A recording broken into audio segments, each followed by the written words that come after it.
Hey, good morning, everyone. I think we will get started.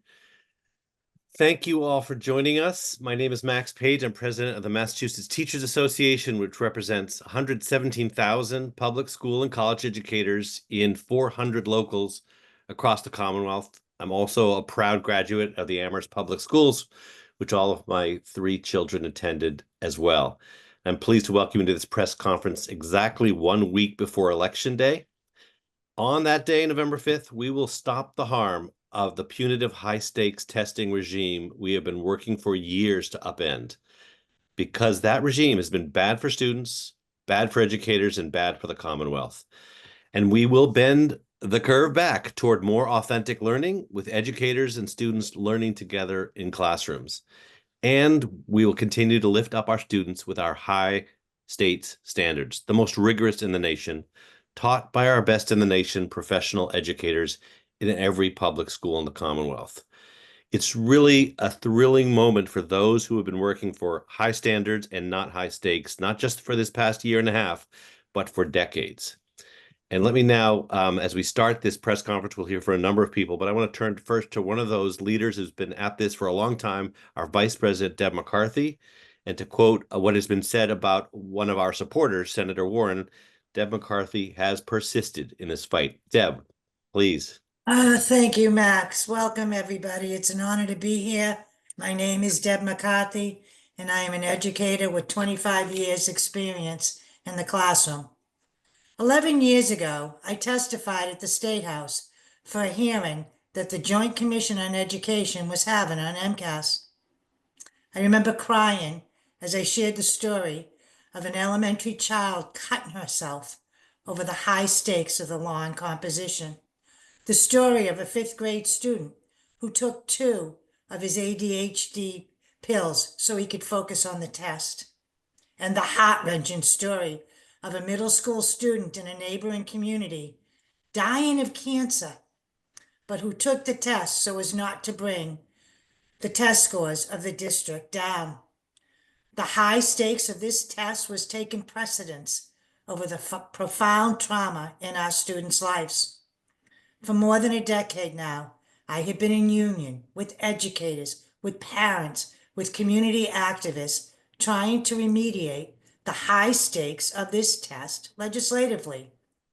And while many of the gatekeepers have acknowledged the harm, the misuse of the test, and the long overdue corrective measures needed, nothing has changed, except that we have decided to increase the cutoff score during the end of a pandemic. When many districts are experiencing drastic cuts to staff and resources, experiencing an influx of newcomers and a crisis in mental and behavioral health, we increase the high stakes of this test. Last year, more than 16,000 students did not meet the ever-changing metric of a passing score. And according to the data on DESE's portal, 63% of the students not meeting this proficiency metric were EL learners. 45% were students with disabilities, and 21% were students from low socioeconomic backgrounds. We have known for years that this high stakes one-time metric disproportionately impacts certain learning styles. As an educator, I am required to design all my lessons and assessments with the best practice of universal design. I meet the needs of my visual, auditory, and tactile learners. However, the state has linked the attainment of a high school diploma to a standardized one-size-fits-all test score. And while the opposition likes to minimize the harm of the students who do not graduate to a data point of just 1%, for educators, these are the students who create lifelong imprints upon us educators' soul. And we are fighting for their right to a future of promise and possibility, and their right to be more than a score. I want to leave you with a story from Saturday, when I was canvassing with a parent on the South Shore. And as we were about to walk up the driveway and knock on a door, we ran into a driver from Amazon. And we asked him what he knew about Yes on Two and our campaign to eliminate the tie-in of a high school diploma to a one-time metric. And he said to us, I am from Boston, and I dropped out of high school because of the MCAS. Adrian Ada and I expressed our sincerest sorrow, and we shared with him that when question 2 passes on November 5th, no student will drop out of our high schools like he did because of an MCAS score. Thank you. Thank you, Deb. I want to, before turning to our first speaker, I just want to note the broadness of this coalition.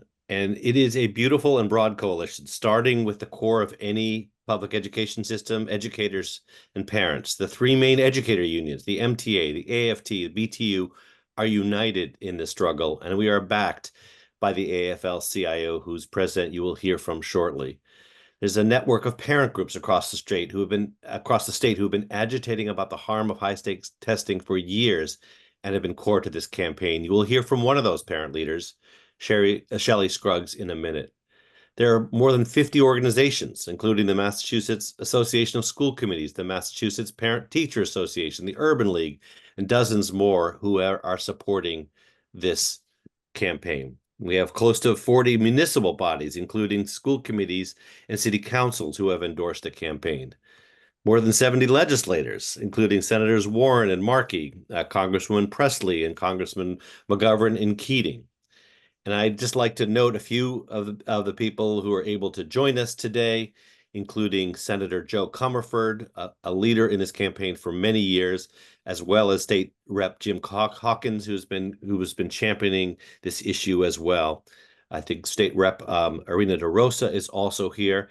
And I'd also like to note Mayor Joshua Garcia of Holyoke, who is an outspoken supporter of Question 2, as he, I think, successfully is advocating for his city to come out of receivership. Also, Katie Murphy is here, president of the Massachusetts Nurses Association. I thank you for being with us. And Kathresha Kuritan from the president of the Massachusetts Parent Teachers Association. And finally, I'd also just like to note our member leaders who are here. I won't name all of them, but we have leaders from Quincy and Brookline and Wellesley and Everett and Worcester, and I'm sure others who I will note later as I comb through the names. They represent thousands of educators and tens of thousands of students all across the state. So we're so pleased to have this broad coalition of the people most closest to the issue of public education and the true experts, our educators. So at the end of the speaking program, we'll be glad to open up for questions, but let me now turn first to the national president of the MTA's parent organization, the National Education Association, the largest union in the country. We're so pleased to have President Becky Pringle here. She has been, and I've witnessed this, feel like a close friend and comrade with her. She's a relentless fighter for educational, racial, gender, and economic justice. And she has stood with Massachusetts and our educators in every struggle for fair wages and working conditions, for taxes on multimillionaires and billionaires that are funding right now debt-free public higher education, universal school meals, and better public transportation, roads, and bridges. And she stands with us now in our campaign to upend this high stakes testing system. Thank you, NEA President Becky Pringle, for being with us. Thank you so much, Max. It is my honor to join you at the front lines of this battle we have been having for decades. And that Massachusetts is leading in this effort gives me not only great pride, but gives me a whole lot of hope, because I know that you will get it done. I am Becky Pringle, an 8th grade science teacher who has the honor of serving as the president of the 3 million strong National Education Association. And you know what, Max? I'm so glad that you started by describing not only the large, but the very diverse group of people who have come together to stand up for our students, for their well-being, for their learning, for their future. And so as we join here together in making sure that we are fighting for equity and justice always, I want to let folks on this call know that as an educator and as a unionist, I've been advocating across the country for policies that uplift our students and work to dismantle systems that disadvantage students or continue to marginalize students of color, in particular, our English language learners and those with learning disabilities. Massachusetts public schools have long been among the best in the country, yet funding disparities create inequities in education that is available to all of our students. Students attending schools in districts that were generously funded by their communities tended to thrive. No surprise. While students attending schools in districts without adequate funding struggled to succeed, creating a learning and success gap that was defined by income inequality. Public education must be about opening doors to opportunity and not about setting up barriers to success. Unfortunately, in Massachusetts, the MCAS graduation requirement is a major barrier. We know that one old-fashioned high-stakes test does not define a young person. We know that teaching to the test isn't the best way to educate our children. This high-stakes standardized test has forced teachers to narrow their curriculum and focus on test preparation rather than teach the content and skills that allow students to develop their skills for critical thinking and creativity and problem solving. We've watched as schools have been forced to cut back on the arts and project-based learning and other essential programs in favor of test prep. The MCAS graduation requirement leaves little room for individualized learning or creative instruction. This not only undermines the Commonwealth's strong educational standards, but it also makes Massachusetts schools less appealing to high-quality educators who want to foster a love of learning rather than simply teaching test-taking skills. High-stakes testing has pushed talented educators out of the classroom, out of our beloved profession. These tests don't measure a student's ability to succeed in the real world. They measure how well a student can take a test on a single day and perform under pressure in a highly controlled environment. That's not reality. Success in life isn't about filling in bubbles on a test. It's about critical thinking and collaboration and adaptability, skills that are often left behind in a system that prioritizes standardized testing above all else. That's why the vast majority of states have already abandoned the use of standardized tests as a graduation requirement. Massachusetts is one of only 8 states left still embracing this discriminatory practice. Massachusetts is a leader in so many ways, but with this over-reliance on a single high-stakes test, it is way behind the times.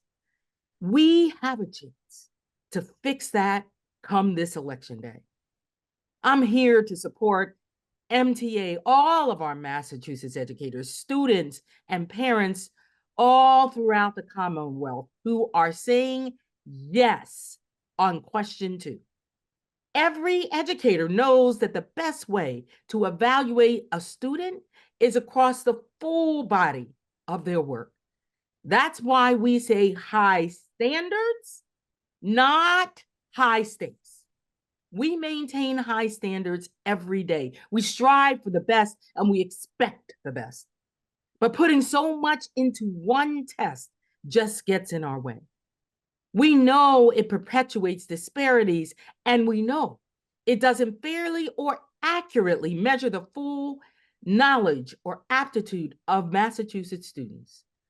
So vote yes. That is our message from now until Election Day. Vote yes. And let's put the focus on teaching and learning where it belongs. Let's work together so that every student can grow into their full brilliance, because we have created a joyous and just education system where we see and nurture and support the whole student and value creativity and collaboration and justice. Thank you, Massachusetts, for standing up for our students. And thank you, Becky Pringle. As always, an absolute honor to be in coalition with you, fighting for the schools that all communities deserve. Thank you, thank you, thank you. I just want to take a second to acknowledge Lisa Giesbon from Citizens from Public Schools, who has arrived. Lisa has been front and center in the coalition work to eliminate the high stakes of this test for more than 20 years now. And now it's a great honor to turn this over to another lead and voice on this issue from Somerville, Deshaun Simmons. Thank you so much, Lisa. Deb. Hi, everyone. My name is Deshaun Simmons. I am a middle school history and ELA educator and the very proud president of the Somerville Educators Union. Over the past year, I learned many things through conversations with educators and community members, but there are 2 points I would like to highlight with all of you today. First, so many people were unaware that a student can complete all of their local district requirements for graduation and not receive a diploma because of a one-time high-stakes test. So many didn't know the impact on our multilingual learner students and our students on IEPs, as they are often hit the hardest. Not to mention, it's also well documented about the disproportionately affected Black and Brown students as well. To not have a high school diploma can be the difference between employment and not, which means the difference between health insurance and not, paying for housing or not, affording groceries or not, and the list goes on. This impact from a one-time test is too great. I don't know a single educator that does their job to have this kind of impact on students. It's atrocious. It's not what we signed up for. What we know as educators is that there is real irreparable harm that comes with the MCAS. Not only is it a joy killer in the classroom, but it leaves students feeling defeated, and the message that is repeated to them year after year, if you don't pass this, then you'll be unsuccessful. It's not only a downright lie, but it tells our students that they will never be good enough based on a one-time assessment. The second item I would like to highlight with you today is the emotional toll high-stakes testing has on not just students, but the educators and administrators in the building as well. You know, it doesn't start just on testing day. It starts way before that. Immediately following February break, administrators turn their full attention to the MCAS. They're scheduling tests within the appropriate window, they're assuring educators are trained on any new DESE requirements, and they're reminding their educators to prep for the test. That pressure reaches the educator, who has to push all other lessons aside to ensure that their students are prepared for the stressful environment of the MCAS tests. This includes simulating the testing environment so students aren't thrown off on testing day. You know, President Pringle said it great. Massachusetts has incredible, extensive standards that are built into our educational system. However, instead of focusing on those great standards, which sets the course for our planning and execution of lessons, and it's how us educators are evaluated, we are just focusing on teaching to the test. It is time that we caught up with the rest of the country. If you believe that there isn't a direct impact on students because of this, then you are simply not paying attention. Research has shown time and time again the stress and anxiety that comes from high stakes testing. It can lead to depression and self-esteem issues as students develop negative self-perceptions and sense of inadequacy, which can follow them for a lifetime. Given that we start testing MCAS in 3rd grade, that means students have 7 to 8 years of testing before they reach that 10th grade year, where they've been carrying these feelings of hopelessness for the test for so long. Lastly, The MCAS continues to highlight the disparities in access to resources, as the MCAS only truly evaluates how well a student can take a test and what resources a district has available to them.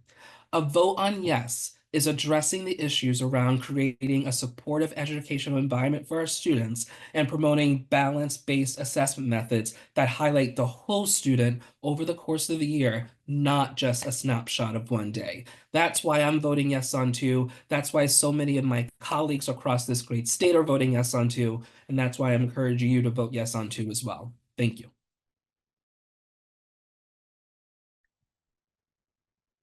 And now we're going to turn it over to parent Shelley Scruggs. Thank you. My name is Shelley Scruggs. Just a small editorial note that should be Shelley, and I'm trying to change my name. And I'm the parent of a student at Minuteman Regional Technical High School in Lexington. I was a lead petitioner on the first ballot initiative filed with the Attorney General's office to remove the MCAS high school graduation requirement. I've been working side by side with the MTA on what is now question 2. I began this effort because my son has ADHD and has never been a good test taker, and I was very concerned about the prospect of him not earning his diploma, simply because he might not pass all 3 MCAS exams. My son did take the English, Math, and Science MCAS exams last spring at the close of his sophomore year, and I'm very happy to report that he passed the Math and Science exams, but missed the English exam by just 1 point. So he will be taking the English MCAS again in early November, and his teachers are fairly confident he can pass this second time. I credit the teaching and support staff at Minuteman, who essentially spend both freshman and sophomore years preparing their students for the MCAS. Their dedication and my son's hard work clearly paid off, because he is just a hair away from satisfying the MCAS graduation requirement. However, I still stand strongly in favor of question 2, because one has to ask, at what cost in time, effort, and focus are students forced to prepare for a test versus having the opportunity to learn and interact with subject matter in a more interesting way? 2 years ago, the Department of Elementary and Secondary Education raised the minimum score for passing the English exam by about 10 points or so. Apparently, I think as Deb said, in response to learning losses brought on by the COVID pandemic. I don't know why making things harder is supposed to help kids who are behind, but there you go. However, if they had left the former requirements in place, my son would have passed all 3 exams and would not have to prepare to take it again. A single arbitrary number determined how he would spend his time over the next several weeks. Another way to look at this is to imagine that my son is a student at the end of his high school career who had to take the MCAS exams a number of times, only to pass the Math and Science, but fail the English exam by just 1 point. Under the current system, in spite of completing all his high school coursework, this student would not be awarded a diploma on graduation day.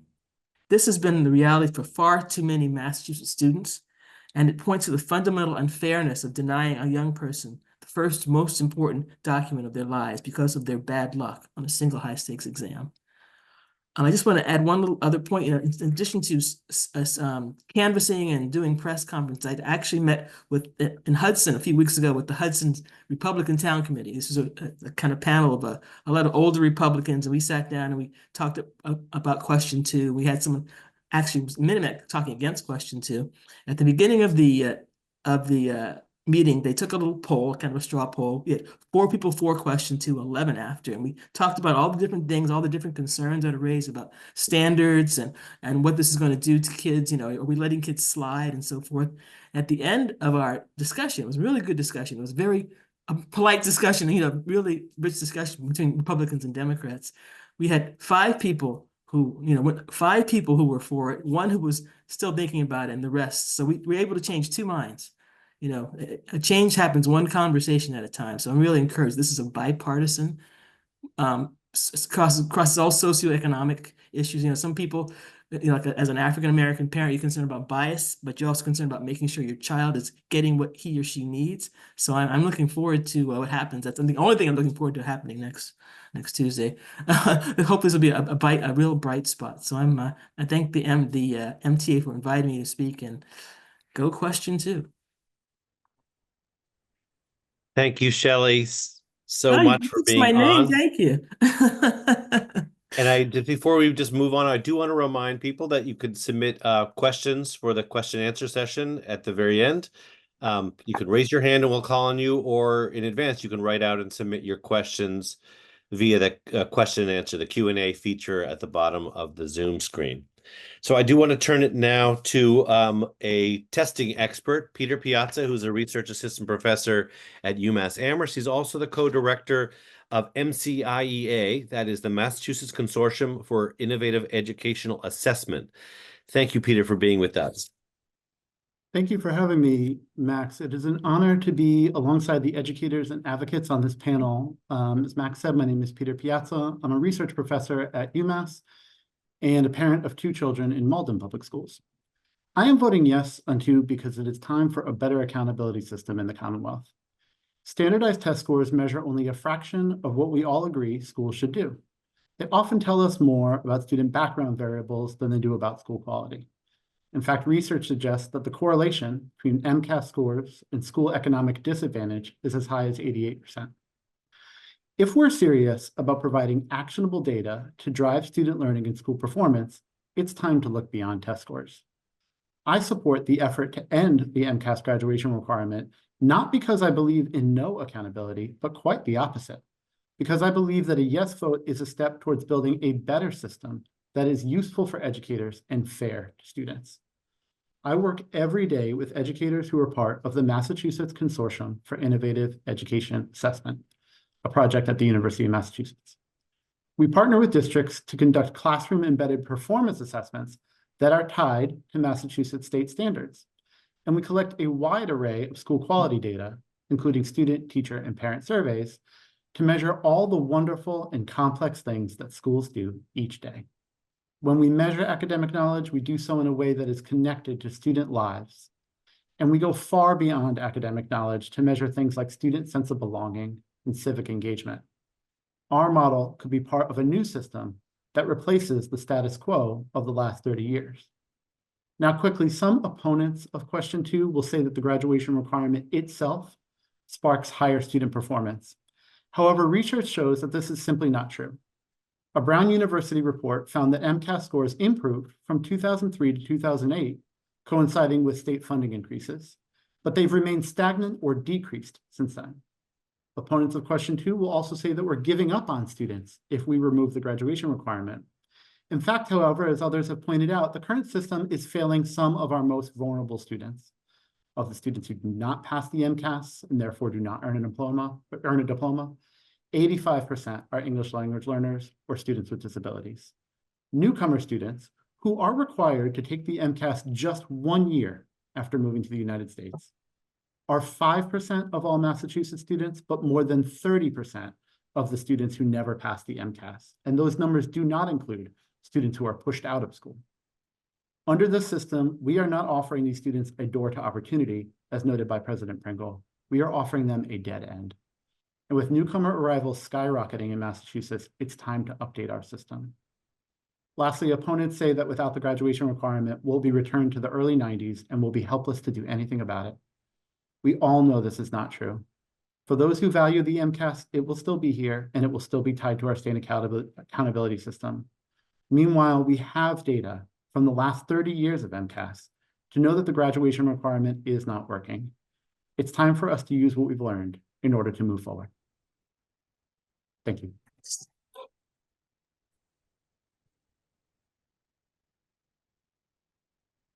Thank you. Me next? No, Max. It's Max. No, go ahead, Dad. I think you're going to introduce Chrissy. I am. Oh, well, that's an honor.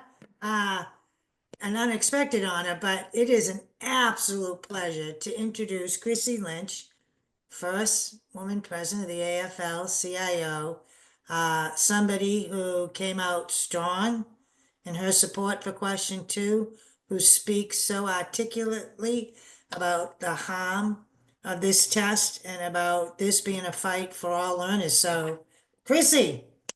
Thank you, Deb.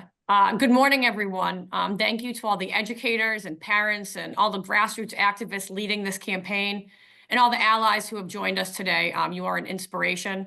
As Deb said, I am very honored to be the president of the Mass AFL-CIO. We are a federation of labor made up of over 800 local unions and nearly 500,000 members across Massachusetts from just about every sector you can think of. And we exist because not only do union members stand in solidarity with the struggles of other workers, because that's what the labor movement is all about, right? Workers from different sectors uniting in solidarity to have each other's backs and to advocate for an economy that works for working people. This campaign runs a little deeper because it's also, we as union members are parents too. These educators teach our kids. These kids are the future of our state, the future of our economy, our future workforce. We want our students learning critical skills that will make them ready both for adulthood as well as their careers, not how to be good test takers. And I stand here as the proud president of the Mass AFL-CIO, but also as a parent of 2 kids in Quincy Public Schools myself, and as a product of public schools. I want my kids' classrooms to foster creativity and critical thinking that can be tailored to the unique needs of each student. And this test makes that very difficult on our educators. Look, our educators' working conditions are our kids' learning conditions. When our teachers give advice on how to make our classrooms better, we should listen, because anything that is good for our teachers in the classroom is also good for our kids. Educators have been saying for decades that our schools are chronically underfunded, right? They experience it firsthand. So do our kids, and so do our parents.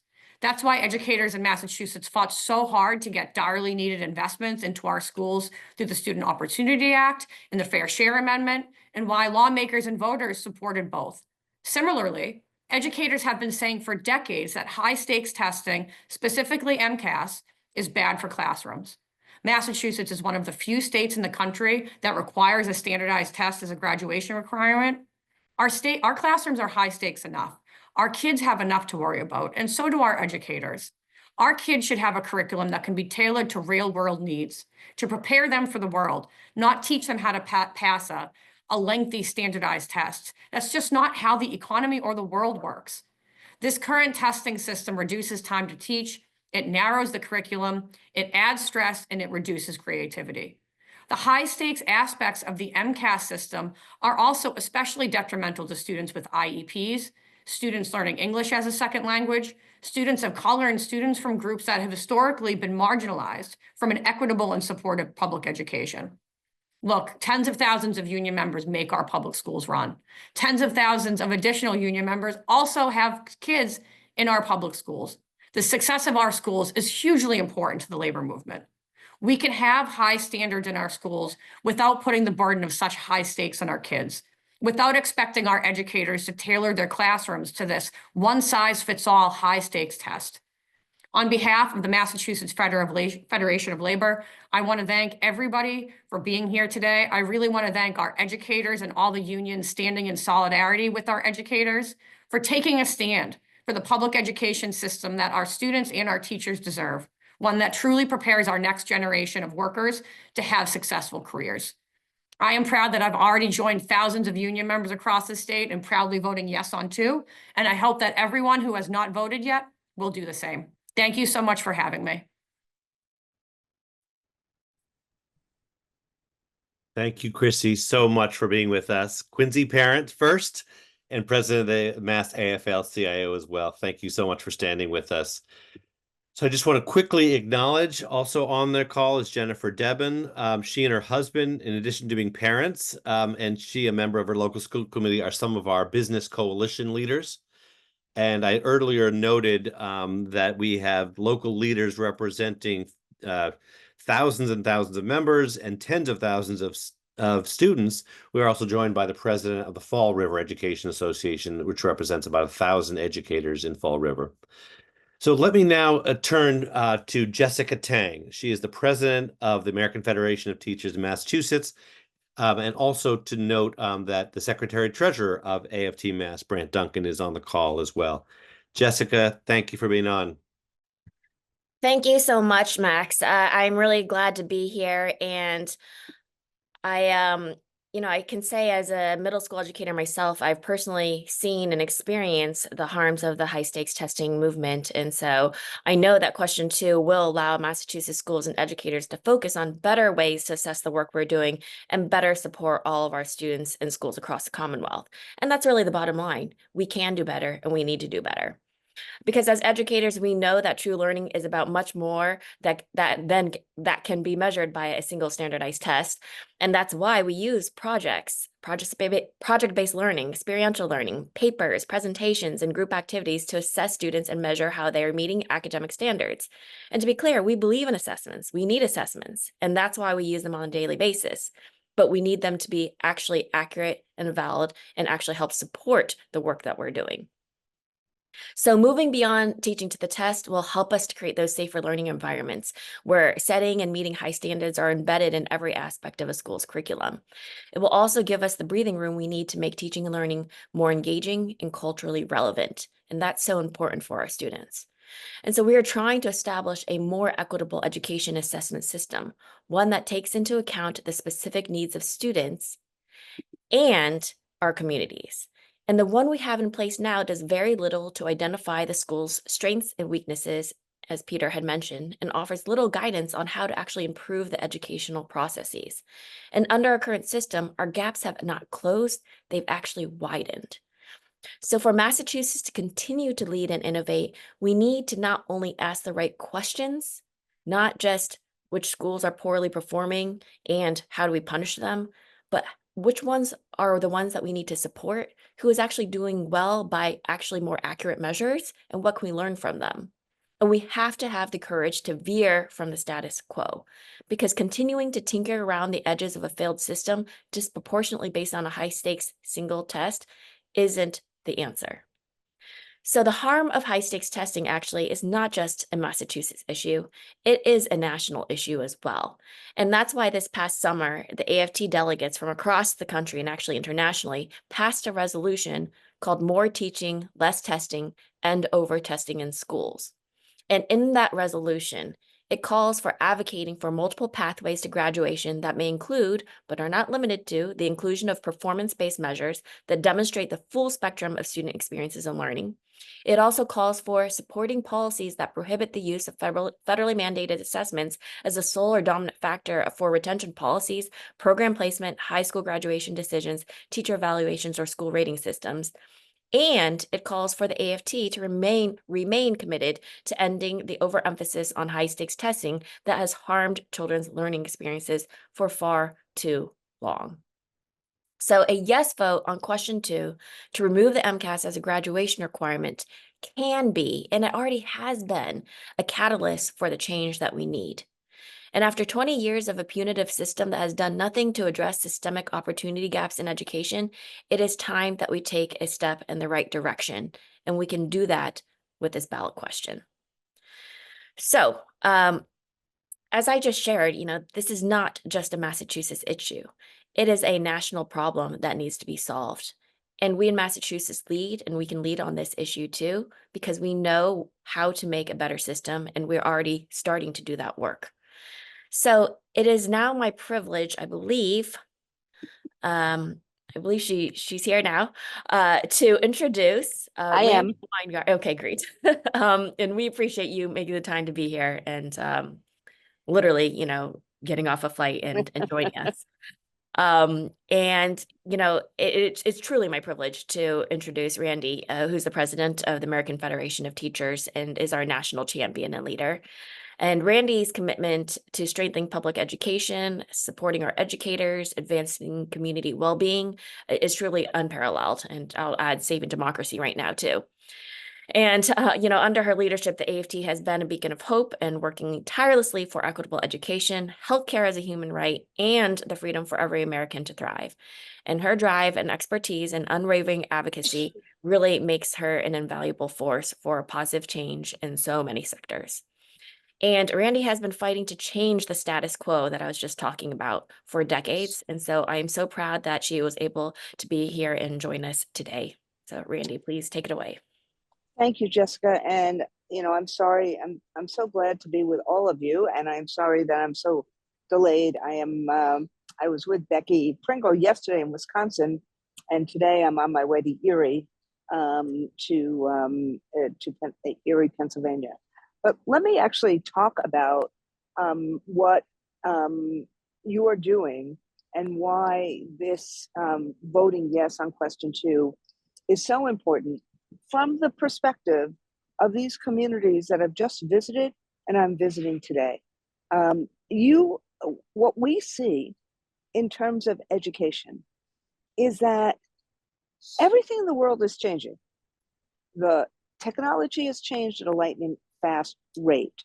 We now have AI and we have other types of ways of assessing information, understanding information. We have a hugely changed society with lots of diversity and lots of both challenges and opportunities. And yet, the federal accountability system on education, and in some ways the state accountability on education, which sometimes comes from the federal ones, but sometimes in terms of the MCAS is, done in some ways on steroids. It has been stagnant for literally the last 20 or 25 years. No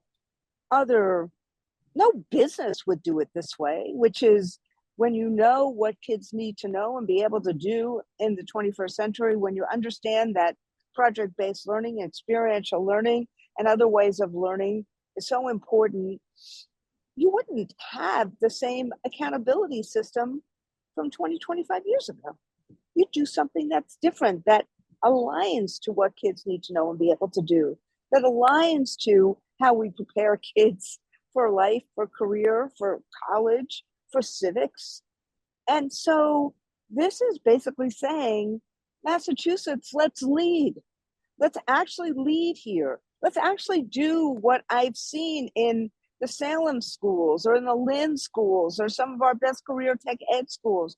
Let's figure out a different way of doing the kind of assessing the kind of education that we need to ensure that kids, particularly disaffected kids, could actually love school and enjoy school and not have that anxiety for the test, and the test not being the be all and the end all. So I wanted to be here.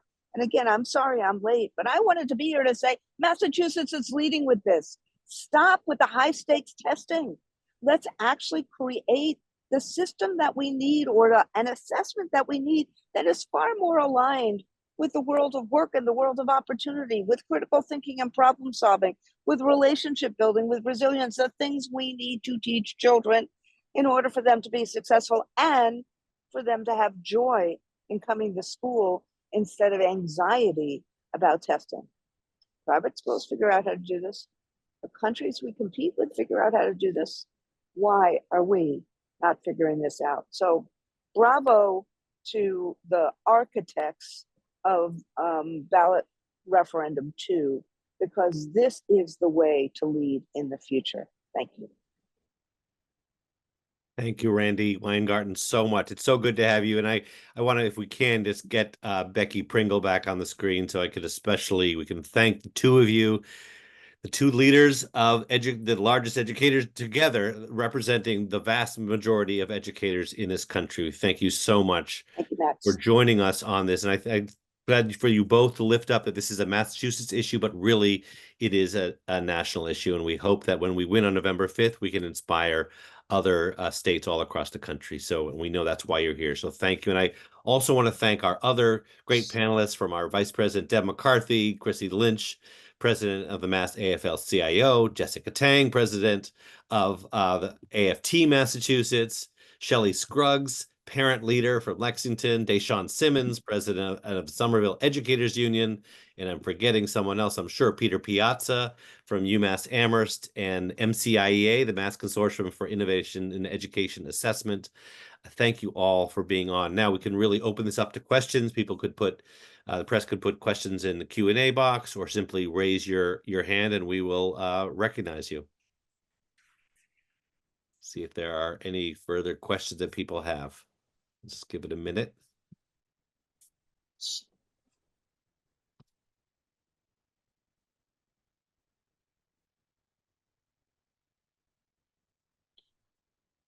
Hey, let's see. Maybe there's some. No, that's just another question.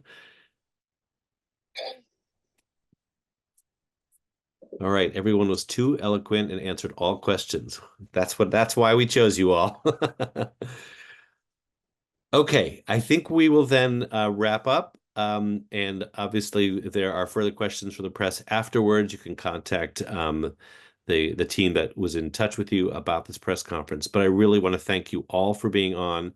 One more week to go to lead to the change we need in public education in Massachusetts and around the country.